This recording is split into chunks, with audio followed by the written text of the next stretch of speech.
Lidia Núñez, ¿qué tal? ¿Cómo estás? Hola Adrián, muy bien. Sí, Aquí empezamos terminando enero. terminando enero y empezando el episodio, que no es lo habitual contigo, pero lo empezamos contigo porque lo decíamos al inicio, hablamos de empleo a raíz de un estudio publicado a inicios de esta misma semana por El País y la cadena SER. Así que antes de ponernos más en materia y destriparlo todo el tema del empleo, pues vamos a destripar un poco más este estudio. ¿Qué nos puedes contar de él? ¿Por qué es importante a nivel político? ¿Por qué lo estamos comentando aquí? Bueno, este estudio nos habla sobre todo de las opiniones de los españoles acerca de la reducción de la jornada laboral, que bueno, yo creo que es una de las medidas estrella del gobierno de coalición y más concretamente del Ministerio de Trabajo encabezado por Yolanda Díaz. Y bueno, vemos que es algo que a nivel político se está poniendo en marcha, se va a iniciar la mesa de diálogo y que incluso pues en algunos sectores ha habido experimentos o se ha puesto en marcha para ver cómo funciona. Pero sin embargo, no sabemos hasta ahora si esto era importante para la ciudadanía. Entonces, yo creo que ahí está la relevancia de este barómetro que 40DB ha realizado para El País y la cadena SER, como decías. Y bueno, el titular un poco es que de este barómetro es que 2 de cada 3 españoles sí que apoyarían la reducción de la jornada laboral a 37,5 horas semanales, que es lo que prometía Yolanda Díaz para 2025.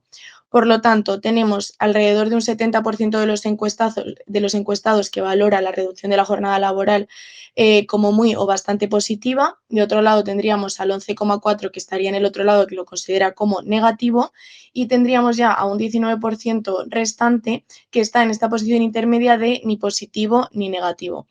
Yo creo que esta última opción es bastante normal, ya que siempre surgen ciertas dudas cuando se habla de esta medida, como de si seguiré cobrando lo mismo, a ver si hay sectores que se lo pueden permitir, como el sector servicios, en fin, pero bueno, además, aunque parece que sí que se lleva tiempo hablando sobre ello, no ha sido hasta ahora que se ha puesto sobre la agenda política y mediática. Y como comentamos, siempre es difícil tener una opinión formada sobre un tema que desconocemos o del que se ha hablado poco. Entonces, a lo mejor te están preguntando y ni siquiera te ha dado tiempo a reflexionarlo y pensar realmente qué postura tienes. Pero bueno, a nivel general podemos decir que sí que hay apoyo a esta medida. Como tú dices, a nivel general tenemos la panorámica, tenemos la fotografía general de lo más importante que nos cuenta este estudio que se publicaba, como decíamos, a inicios de semana, pero lo que a nosotros nos gusta es empezar esto a disgregarlo. Vamos a hablar de grupos sociales, edad, género, etcétera. ¿Quiénes son los que más apoyan la medida y quiénes los que la ven un poquito con reticencias? Pues bueno, siempre nos gusta mirar estas variables porque yo creo que además nos ayudan a entender mejor los posicionamientos de los ciudadanos. Y bueno, si comenzamos con la edad, que es una de lo más habitual, pues vemos que son los jóvenes los que en mayor medida apoyan la reducción de la jornada. Los datos de este barómetro los han presentado por generaciones y vemos que tanto la generación X, que serían aquellas personas que tienen ahora entre 18 y 26 años, lo apoyan en un 72% y la generación millennial, que tienen entre 27 y 42, que lo hacen en un 73%, es decir, lo apoyan pues mayoritariamente.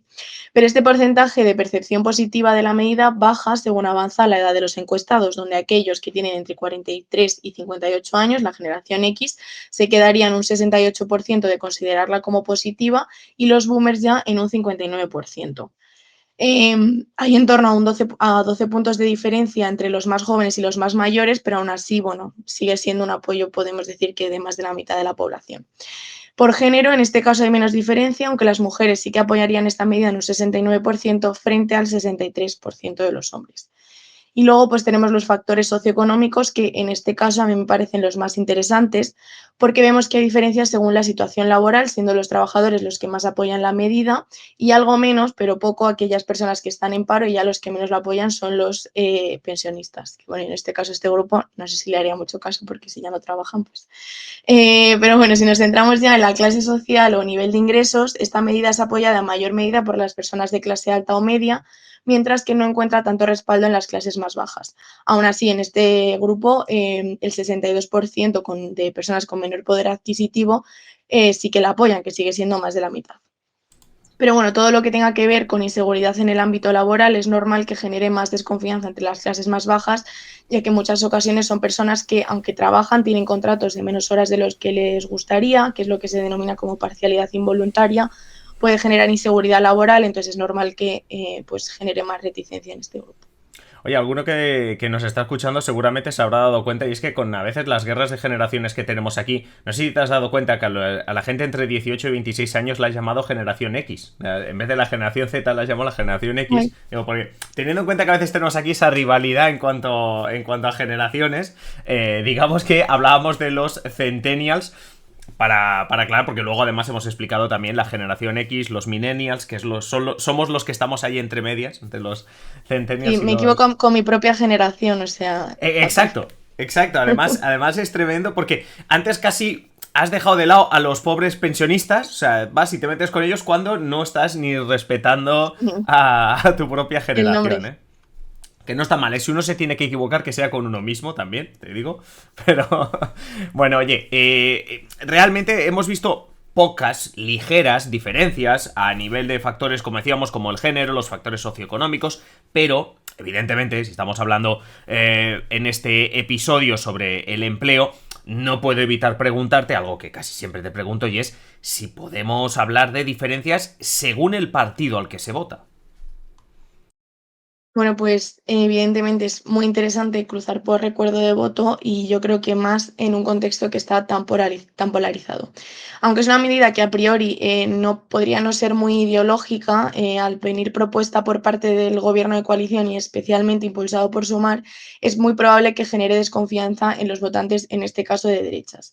No solo porque de por sí pues son personas, vamos a decir, más liberales en lo económico, entonces a lo mejor esto no les gusta tanto, sino porque esta propuesta al venir, digamos, desde el otro lado, pues les puede chirriar más. En todo caso, los votantes que en mayor medida perciben la reducción de la jornada laboral como positiva son efectivamente los de Sumar, que lo consideran así en un 90%. Y bueno, no nos sorprende, ¿no? Si has votado a Sumar, has votado a Yolanda Díaz, la ministra de Trabajo, es casi que su marca personal. Pero bueno, si seguimos, los votantes socialistas son los siguientes que en mayor medida apoyarían esta medida, en un 81%. Y bueno, ya en el PP este porcentaje de apoyo se reduce al 45% y en Vox al 38%. Aún así, en ambos partidos de derechas hay alrededor de un 72, de un 27% que está en la posición intermedia de ni positiva ni negativa. O sea, yo creo que aquí está la clave de lo que comentaba, de que es una medida que puede polarizar, ya que a priori sí que hay a lo mejor un votante más partidista que directamente la rechaza, pero tenemos casi a un 30%, a un tercio, que, bueno, está ahí un poco en medio, como que sabe que viene propuesta por el gobierno, pero a lo mejor no le disgusta tanto. Pero bueno, al final se reduce a un 25, un 29% de aquellas personas que la valoran como negativa, que realmente no les parece bien, que bueno, no es un porcentaje desdeñable, pero bueno, no es tanto. Y bueno, cabe destacar que al menos en el caso del PP, pues tiene un votante normalmente de mayor nivel económico, quizá incluso empresarios, que es a los que pues a lo mejor no les puede gustar tanto la medida. Y bueno, me ha parecido interesante mirar que 40DB ya realizó un estudio sobre la reducción de la jornada laboral en 2021 y en este momento, que hace solo 3 años, no era una medida que polarizara tanto. A nivel general contaba con el apoyo del 69% de los encuestados, que es un pelín menos de lo que veíamos ahora, pero bueno, prácticamente igual. Y en la izquierda ya contaba con bastante apoyo, casi el 80% de los votantes socialistas y el 93% entonces de los votantes de Unidas Podemos. Y entre los votantes del PP, en 2021 el 51% apoyaba la medida y baja este porcentaje al 45% en 2024. Y aún así, más diferenciada la de Vox, donde en 2021 apoyaba la medida el 57% y ahora se queda en el 38%. Así que yo veo que aquí claramente en solo 3 años hay una polarización en cuanto a esta propuesta. Sí, sobre todo yo creo que has dado la clave cuando dices, como viene del otro lado, ¿no? A lo mejor no me gusta, ya para empezar no me gusta porque viene del otro lado, y a partir de ahí ya vemos qué me ofrece esta medida. Pero cuéntanos un poquito más sobre qué otros datos tenemos, porque nada, en unos minutos comentaremos más sobre la cuestión política con Fran y Alba, así que dinos, de este estudio, de este barómetro de 40 dB para el país y la cadena SER, ¿qué más datos podemos extraer? Bueno, pues hasta ahora hemos estado hablando de la reducción de la jornada a las 37,5 horas semanales, pero en este estudio también se pregunta por el siguiente paso, la reducción de la jornada a 32 horas semanales y la reducción de un día laboral, es decir, a 4 días laborables. Esta es como el siguiente paso, es más ambicioso, pero cuenta con más o menos el mismo apoyo. El 66% la considera muy o bastante positiva frente al 14% que la considera muy o bastante negativa, y tenemos a este otro 15% que está ahí un poco en el limbo. De nuevo, por partidos, en la izquierda hay mayor apoyo que en la derecha. Bueno, pero ¿qué es lo que creen los encuestados que aportaría o les beneficiaría esta medida? Bueno, pues la más mencionada, en un 78%, es que mejoraría la conciliación entre la vida laboral y personal. Y bueno, aquí creo que explica un poco la diferencia que veíamos antes, por ejemplo, entre hombres y mujeres, donde ellas mostraban más apoyo por esta medida. Pues bueno, las mujeres son muchas veces las que se cargan con esta denominada doble jornada laboral entre trabajo y casa, y quizás esta medida podría ayudar con esta división del trabajo, para que esta división del trabajo del hogar sea más paritaria, que bueno, este sería el primer objetivo y luego ya, pero bueno, quizá esto explique un poco la diferencia por género. Otros efectos que se mencionan, pues el segundo es la mejora no solo de la salud física, sino también mental de los trabajadores. También se menciona el aumento de la productividad o la disminución del paro.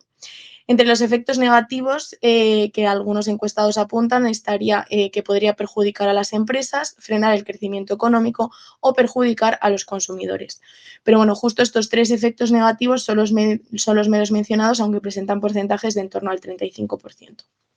Otros temas que desprenden en esta encuesta y que, bueno, luego mis compañeros van a desarrollar mejor, son los relacionados con la satisfacción en general que tienen los ciudadanos con el trabajo, donde un 74% dice estar satisfecho con su horario actual y otro 73% con la conciliación entre su vida profesional y familiar.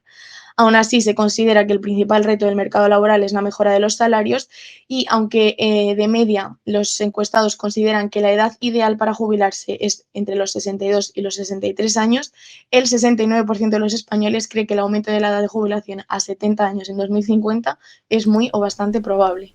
O sea, tenemos una opinión sobre esto, pero consideramos que no se va a mantener. Bueno, eso quiere decir que los españoles tienen una opinión, pero son realistas. O tratan de ser realistas, no sabemos lo que pasará, pero claro, al final también es la tendencia que vemos. O sea, nunca se habla en los medios.